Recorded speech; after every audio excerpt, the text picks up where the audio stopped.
大家好，歡迎收聽今年嘅晨鐘課，穿越信仰風暴。今日係1月21日，題目係該隱離開了。經文記載喺創世記4章16節。於是該隱離開耶和華的臉。上帝曾經俾該隱認罪嘅機會，佢有充分嘅時間去反省，佢知道自己所行嘅事嘅嚴重性，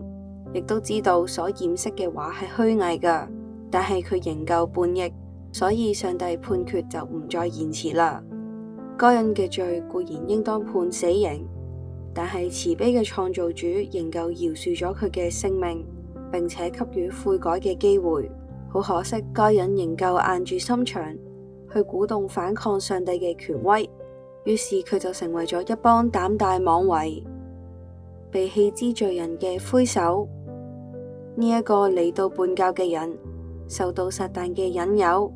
居然成為咗試探其他人嘅工具，而且佢嘅榜樣同埋影響，亦都散發住腐化嘅影響力，以致世界敗壞，充滿咗強暴，到咗必須毀滅嘅地步。該隱受到上帝嘅咒詛之後，就脫離咗父親嘅家庭，佢離開耶和華嘅跟前，放棄咗對恢復伊甸園應許嘅希望，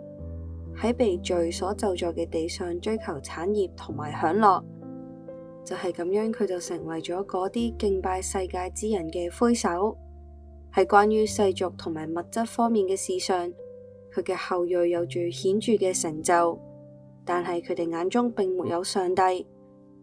而且反抗佢對人類嘅旨意。上帝從前暫時饒恕咗兇手該隱嘅命，亦都係要俾世人一個實例，講明咗容忍罪人生存、任意妄為將會有啲咩結果。由於該隱嘅教訓同埋榜樣所發出嘅影響，佢嘅子子孫孫都陷入咗罪惡當中，直到人在地上罪惡甚大，終日所思想的盡都是惡，世界在上帝面前敗壞，地上滿了強暴。從前該隱係點樣離開耶和華嘅面去為自己揾個家鄉？浪子怎樣往遠處去漂流？如今罪人都照樣喺忘記上帝嘅生活中尋找快樂。今日嘅晨鐘課就分享到呢度啦，歡迎你聽日繼續收聽，拜拜。